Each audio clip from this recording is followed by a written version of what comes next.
మోడీ గారు ఆరోగ్యంగా ఉండడానికి రహస్యం ఏంటో మీకు అందరికీ తెలుసా? అండ్ ఇటీవలే నాసా కూడా ఒక సూపర్ ఫుడ్ గా అభివర్ణించిన ఆహారం ఏంటో మీకు అందరికీ తెలుసా? ఇదేదో పెద్ద రహస్యం ఏదో కాదండి, మనందరికీ తెలిసిన ఆహారమే.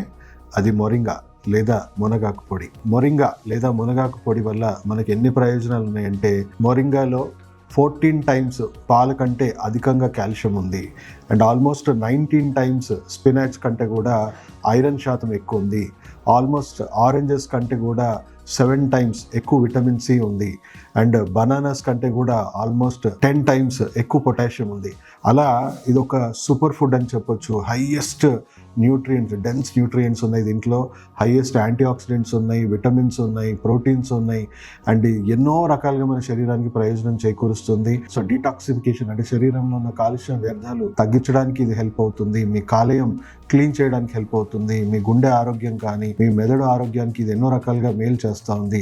మీ డయాబెటీస్ని నియంత్రిస్తుంది, మీ బ్లడ్ ప్రెషర్ని నియంత్రిస్తుంది. ఓవరాల్గా చెప్పాలి అని అంటే మీ బాడీలో ఉన్న ఇన్ఫ్లమేషన్ అంతా కట్ డౌన్ చేస్తుంది. మీ ఎముకలు అన్నీ కూడా బలంగా మారుతుంది. సో డైలీ మీరు ఈ సూపర్ ఫుడ్ని కనీసం జ్యూసెస్లో కానీ, సూప్స్లో కానీ, లేదా హర్బల్ టీలో కానీ, లేదా మోడీ గారు చెప్పినట్టు ये जो ड्रम स्टिक है मोरिंगा, ये न्यूट्रिशन की दृष्टि से बहुत महत्वपूर्ण है, ऐसा मैं सुनता रहा हूँ।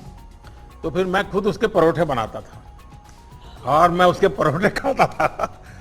పరాటాలో పౌడర్ కలుపుకోవడం కానీ ఎన్నో రకాలుగా మనం దీన్ని రెసిపీస్ వాడుకోవాలి.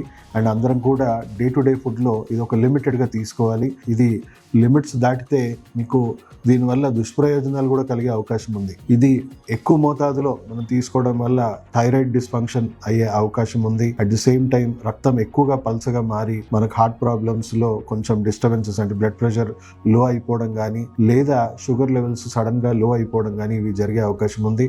అండ్ ప్రెగ్నెంట్ ఉమెన్ దయచేసి మీరు మునగాకు పొడి వాడకపోవడం బెటర్.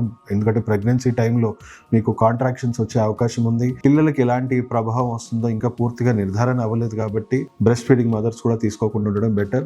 బట్ ఓవరాల్గా మితంగా మీరు డే టు డే లైఫ్లో దీన్ని యాడ్ చేసుకోండి. అట్లీస్ట్ ఒక హాఫ్ స్పూన్, 1 స్పూన్, లేదా వీక్లీ 3-4 టైమ్స్ అలా మీరు చేసుకోవడం వల్ల మంచి ఎక్కువ జరిగే అవకాశం ఉంది. ఒకవేళ మీ బ్లడ్ ప్రెషర్లో మిగతా వాటిలో మీకు ఏదైనా డిస్టర్బెన్సెస్ అనిపిస్తే దయచేసి డాక్టర్ని కన్సల్ట్ చేసి ఎంత లిమిట్స్లో వాడుకుంటే మంచిదో తెలుసుకోండి.